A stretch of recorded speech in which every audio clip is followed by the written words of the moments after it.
Hi, everyone, and welcome to the SRHM podcast, which explores new research and emerging trends in the field of sexual and reproductive health and rights, with a focus on using rights-based knowledge for action.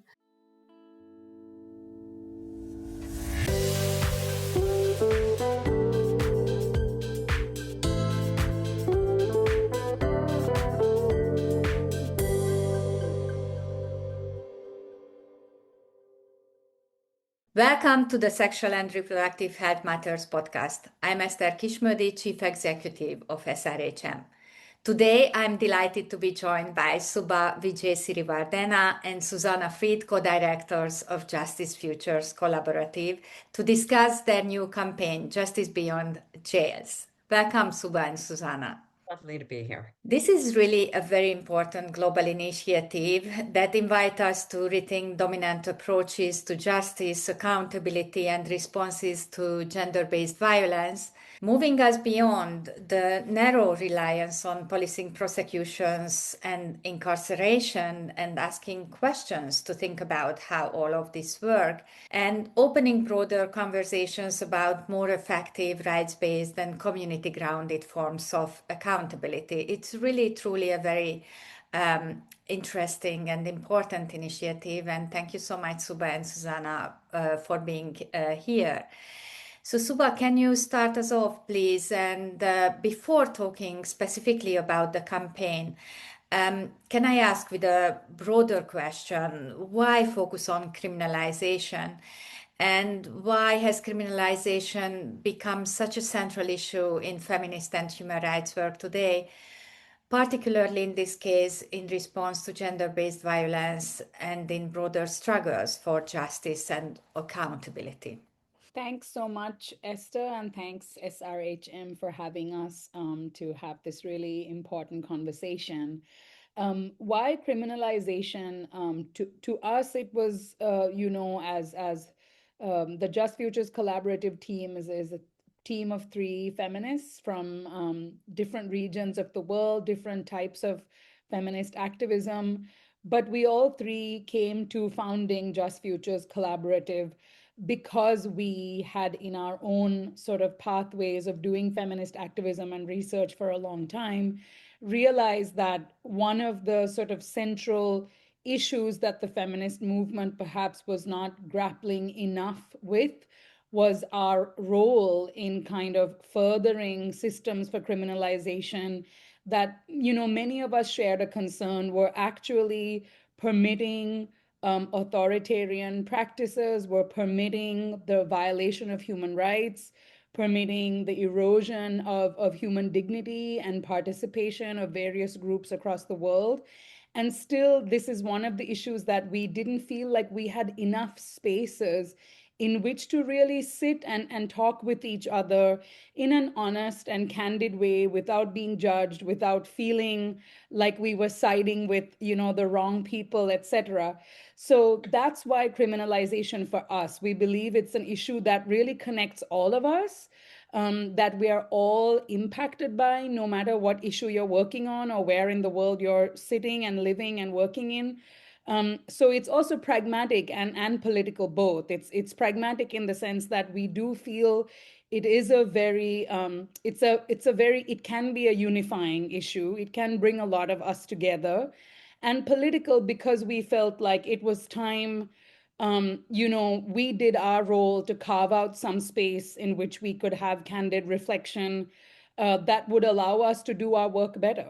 And so from here, can we just directly move to the Justice Beyond Jails campaign? Yes. That is kind of a different framing entry point what we used to collaborate with you with your initiative that is on criminalization of sex work that is connected to self-determination and also for gender and sexual expression, sexual orientation. Connecting it to gender-based violence is a pretty different entry point.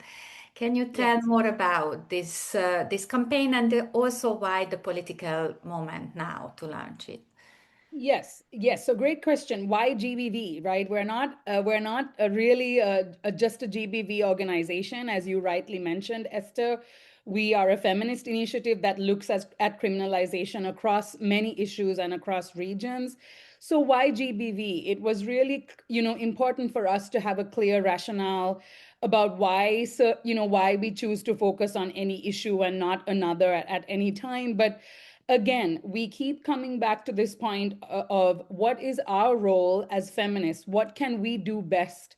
What is the function that we can serve in our movements, in our ecosystem? What is the thing that we can do in this moment to be most of service, most helpful to the broader movements, really working on gender justice and social justice? So we set ourselves up to be the people that could maybe ask the questions of our peers and our colleagues that others are not able to ask or don't feel able to ask at this moment.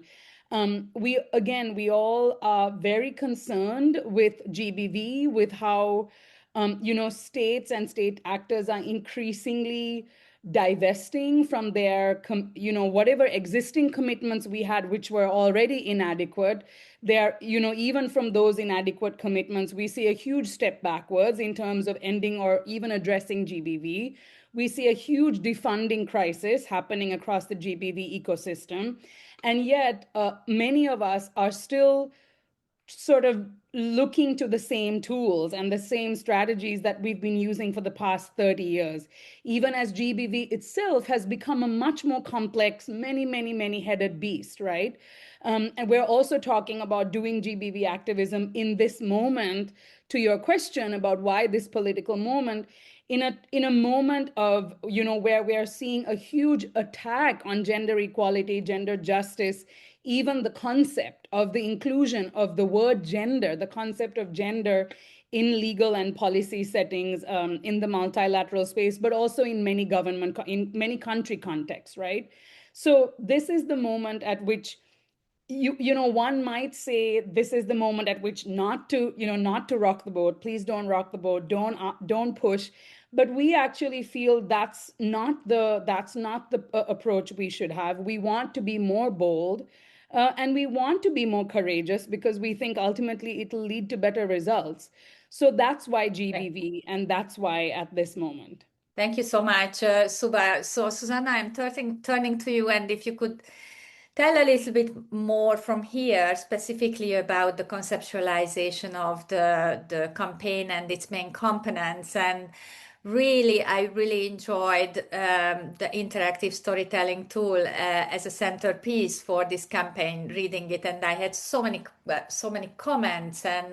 But most importantly, as Suba pointed out, it's a kind of different entry point, different framing as we got used to, very evidence-based, but in an applied way that can talk to activists and to a more multidisciplinary audience in a different way, how we got used to.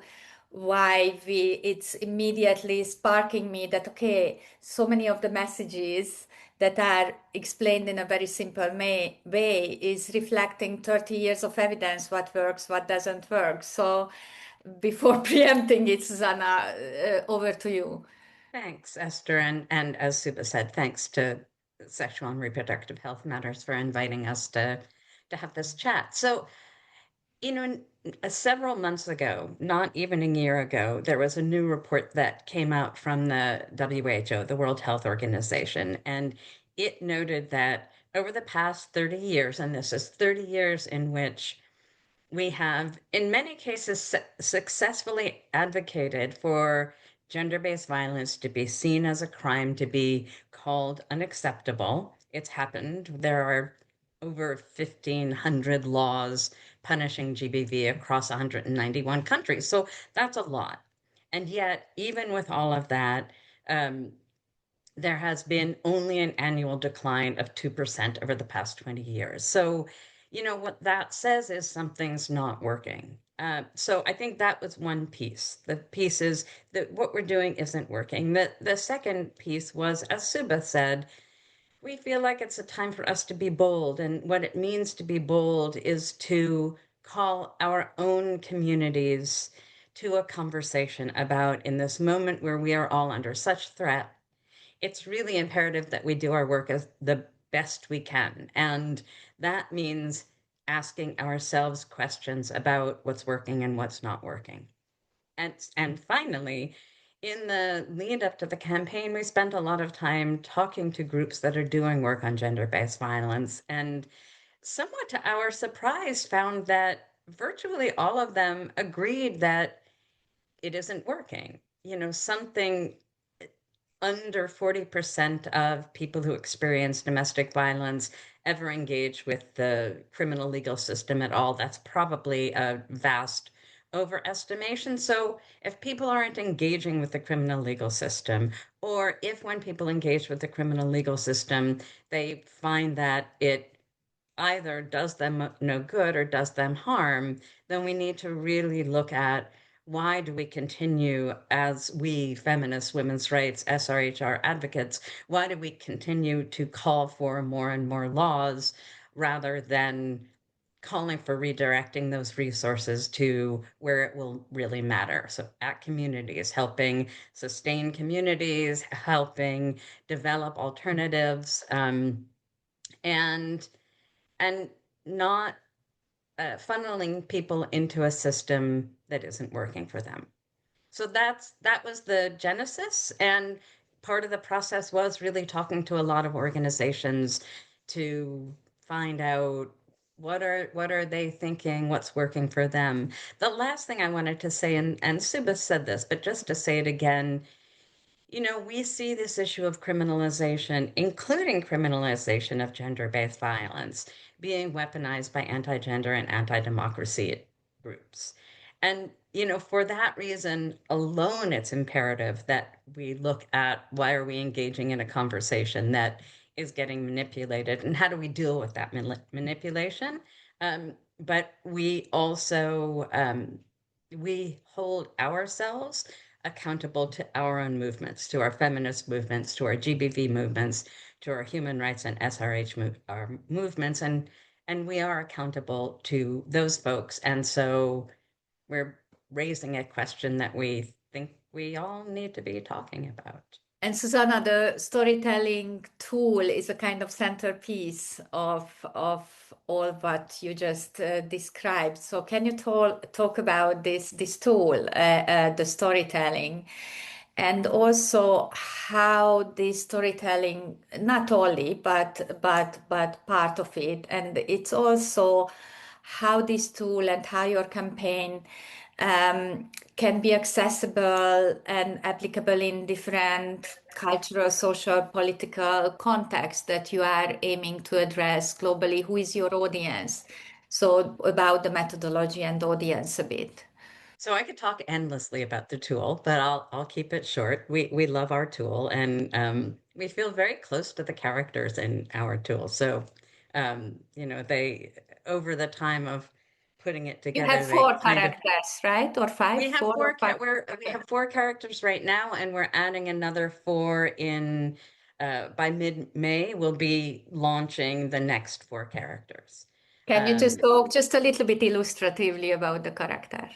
Sure. And I should say, so the characters are composites, they're fictional characters, but they are very much grounded in real experiences, so much so that, in fact, we modeled each character on a story or a couple of stories that we found either in the news or we found in conversation with feminist, GBV, and human rights organizations. So they really are grounded in experience, the experience um, that folks have when they engage with the criminal legal system. So one of my favorite characters is Elena. Elena is an undocumented migrant who has moved to another country for various reasons, including that she had been um, abused by her then boyfriend.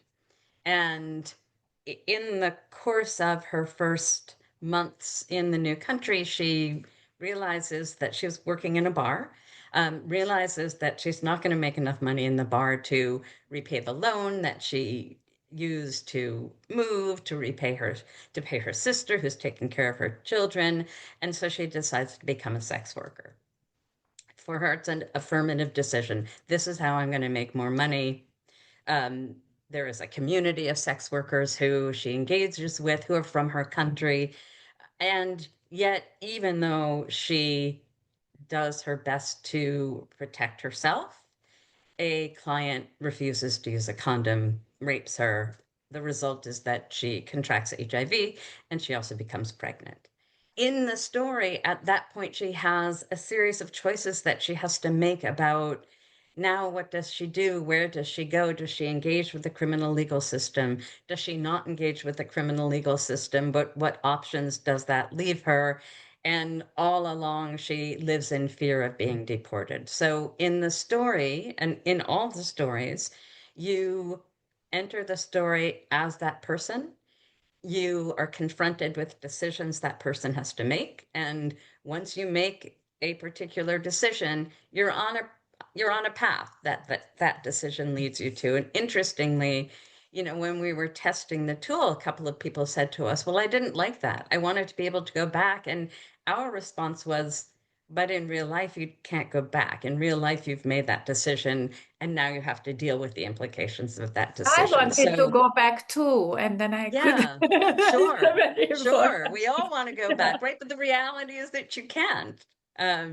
And that was, again, a really conscious decision. And I have to give a shout out to our partners, TB. They are a data visualization and communications group based in Thailand who have been absolutely essential partners for us, both in conceiving of the tool and in actually building it and And build the Susanna, so technology for it. it's I think it's very interactive as you are doing it as a person, but how do you aim to use this tool, this advocacy storytelling tool for your audiences, how they should use it? So there are a couple of ways. So one of the things that we're going to do is make downloadable flashcards so that if somebody wanted to use the physical pictures in a training, let's say, that they would be able to do that. But we really do see, and we've heard from a number of people that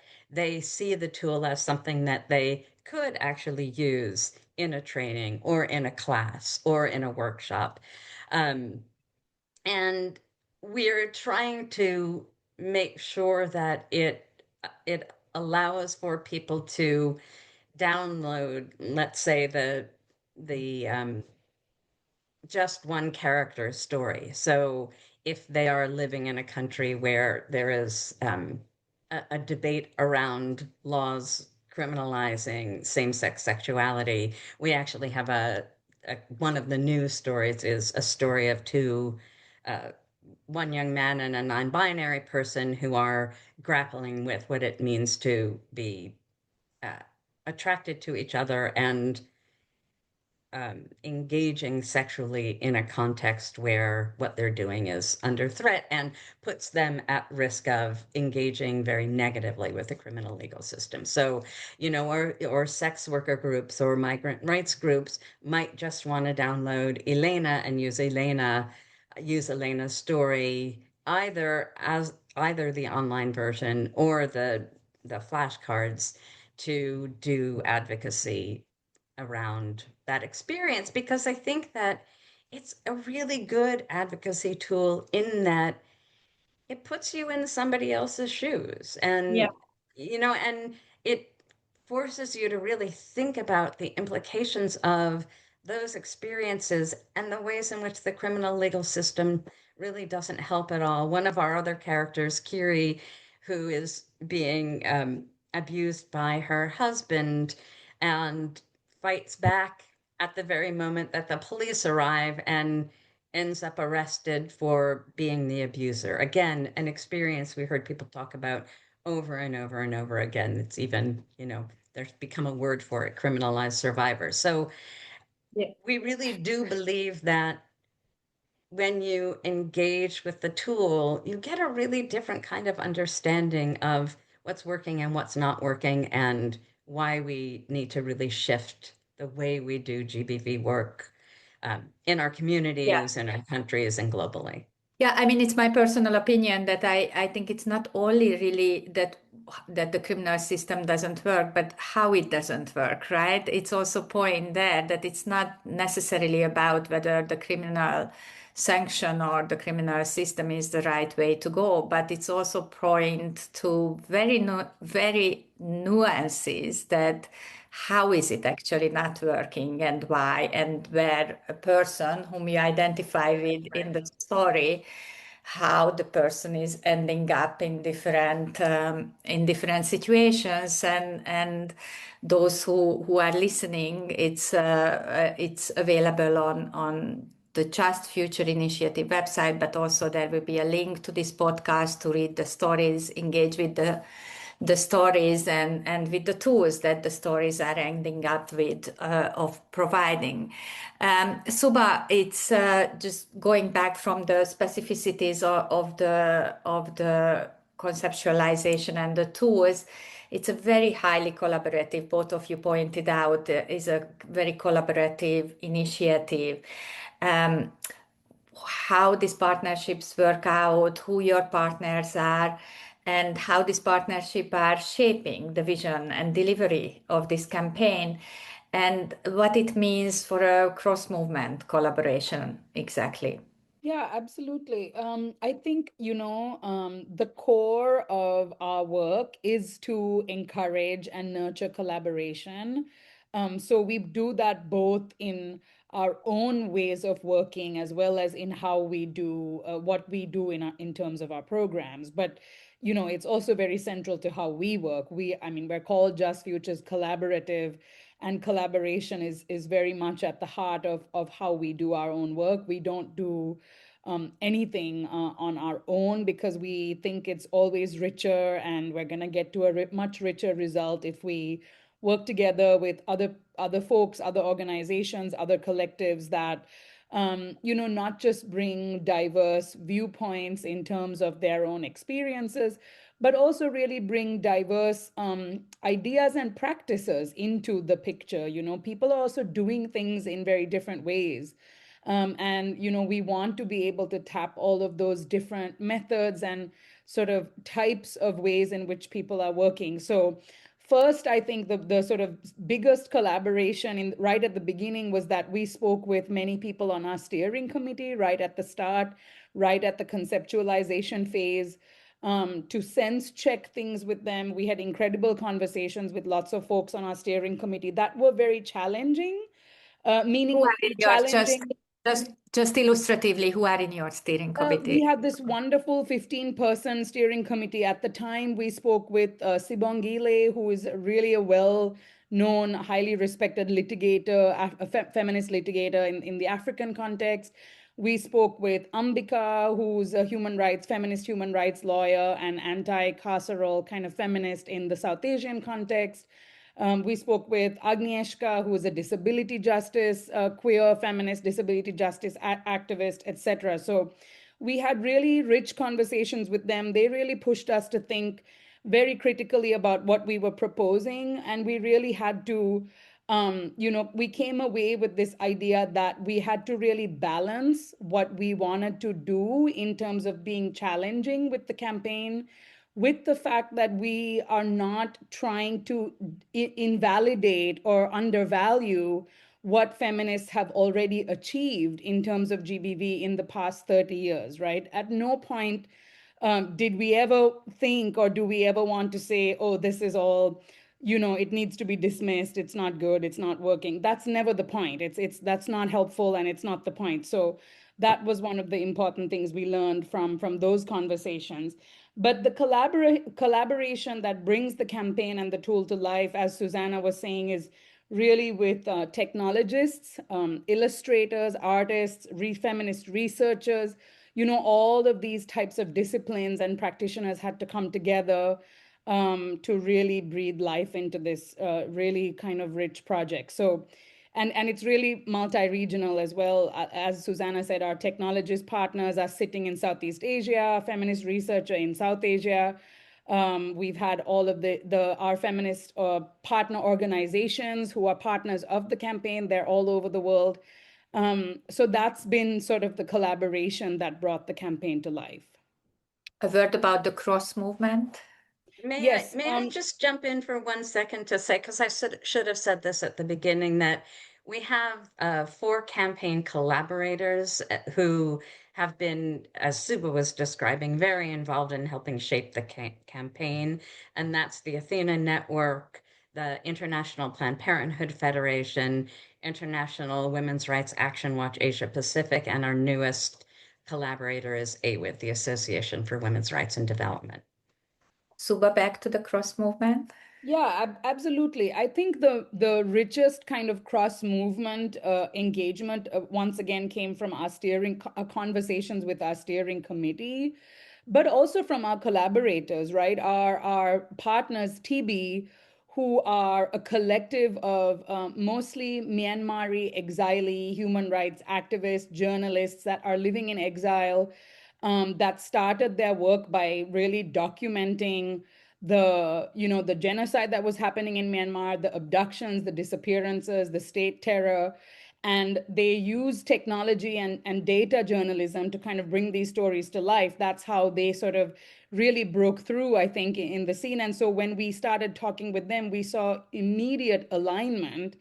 But they are really new to the issue of GBV. So for them, it was very exciting as well. They were like, oh my God, this is something completely new to us. But we learned a lot from them in terms of, how they use data that's accessible to all of us on the internet, how they, kind of look through what's available to the public to tell stories that they really think will help the public kind of be critical about what we're reading in the mainstream news, right? So it was bringing these kind of young technologists on board, us learning from them learning from us. But it was also our steering committee, having sex workers' rights activists, disability justice activists, obviously queer and trans people on our steering committee, people very much at the center of doing a lot of migration justice work, litigation, etc. That helped us to understand that GBV is such a complex issue that impacts everyone, that impacts so many different kinds of people, and that we wanted to be really clear about what those different experiences could teach us. So I think that's where the sort of diversity of characters and their stories, etc., come from. Thank you, Susanna. I hope your connection is still okay to continue. So, what kind of interaction are you hoping from the campaign? What did you learn so far? How people are using it, and what is the response so far? So the response has been really positive. I think it's it's designed using a game model. It's not, I mean, one could certainly not call it a game, but it uses a game model. So it's very engaging. It's kind of fun to use. And we know that folks are planning to use it in classes. We know folks are planning to use it in trainings, and we'll be working with them on helping them figure out how to do that. We have what we're calling learning sessions planned with different ones of our partners where we will work with one organization or a set of organizations to do a learning session using the tool, but also the larger campaign to be very focused on the issues that they are concerned with. So, again, if it's a sex worker rights group, we would primarily focus, but not only, on the character who's a sex worker. If it's an LGBTIQ organization, we have a trans character and we have a queer couple. So the idea is to really work with those folks to use the tool and develop a learning process that is really targeted for them. One of the things that we're hoping to do at the end, and it's something we've talked a lot about, there's really a lack of information about alternatives to criminalization. And so we hope that the learning sessions, as they accumulate, will also be an opportunity for us to get information from folks about what are the alternatives that they are working with or that they know about in their own communities. And ultimately, we want to create a database that that covers as much as we can possibly cover about what are the alternatives people are engaging with. And I should say that those alternatives may be operating within the criminal legal system, diversion programs, certainly some of the work that happens around young people that is intended to keep them out of jail. So there are certainly alternatives that happen within the criminal legal system, as well as alternatives that happen outside, and finally, alternatives that challenge the criminal legal system. So ultimately, um, we hope to be able to capture those stories and that information to make that available to people. So for both of you, as a last question, that what is coming next? We are discussing that or I think your engagement is growing, as I understand, as people are getting excited, like us, SRHM, about your campaign. And we are looking forward to co-organize with you a webinar when we are engaging with more possibly more public health implications, sexual and reproductive health implication in a more complex highlights on accountability that your campaign actually also leads us questioning that who is accountable in what way, but not only holding accountable, but recognizing also that how actors can play different roles. How can we all together strengthen accountability with solutions that exist in different spaces in this world? And maybe I'm wrong, but I felt through reading your storytelling that it brings together different experiences that may not exist together, but in different highlights, in different spaces. So what is next? What can we look for? And what is the time frame of your campaign? Is it only on the announced period, or it's for a longer term? How to understand the campaign space? I can jump in, and then Suba, please add to this. So, there's about what are our plans and what are our wishes, because we have a lot of wishes that are all somewhat resource intensive. So, for instance, we would really like to be able to translate at least some of the stories into a range of languages, and particularly to serve folks who want to be using the tool. So we're looking for ways to support translating the tool. In addition to that, the more we talk to people, the more stories we want to be writing. Since we have been working on these 8 stories, I think we've all thought about many more that would be great stories to be able to tell that really fit into the idea of how do people who have experienced harm, how do they engage with the criminal legal system? What are the ways that they get caught? What are the ways that they can use it? And what does safety, accountability, and justice mean to them? So we would love to be able to ultimately do all of that. As I said, that's really resource dependent, but in the meantime, the campaign runs through September, and beyond that, we'll see. If we have the resources, we could certainly easily imagine continuing the campaign or continuing to develop the tool and make the tool more and more accessible and available. So that's certainly what we hope to be able to do. In the meantime, we're planning to do a series of webinars, learning sessions. We are inviting people to do guest blogs about either their experiences, their analysis about engaging around gender-based violence. So those are all the things that we, on the one hand, we have planned, and on the one hand, that we wish for. Over to you, Suba. Suba, last word.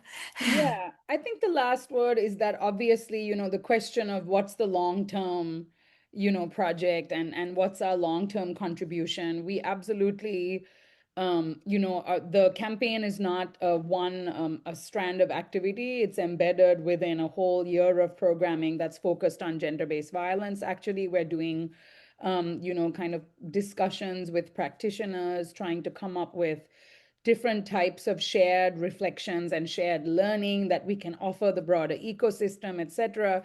But one of the things that we really do want to be able to contribute as Just Futures Collaborative is a knowledge hub, a central place where things can live, vis-a-vis the topic of criminalization. And we think GBV will be a very good place for us to start, because the campaign required so much research and kind of pulling together different types of research from different kinds of portals, whether it's to do with, violence, like reports, incidents of violence across different countries, all the research about what kinds of laws exist. Those are all, part of the campaign, and where kind of, we have the privilege of being able to pull from different sources. So we would really like to create a space where people can access all of those different things in one place, because we know other people are looking just like we were. So hopefully that's a product that we can also leave, in the near future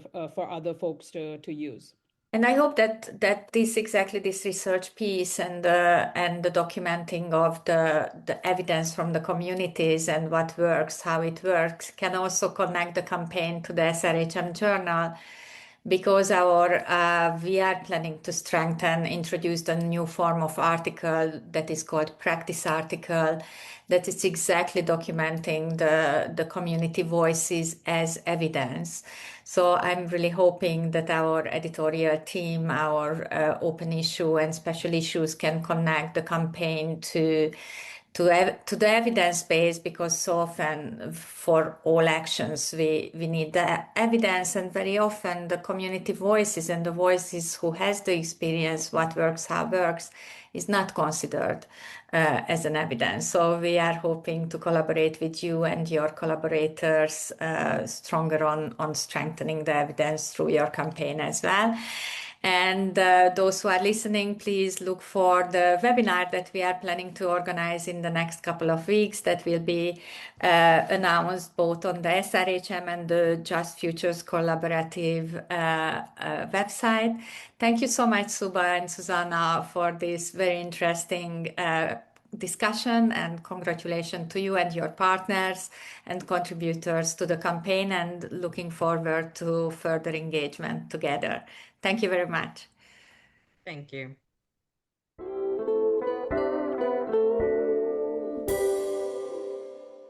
Thanks for joining us for this insightful conversation. Please check the show notes for a link to the SRHM Journal, which is available online and open access.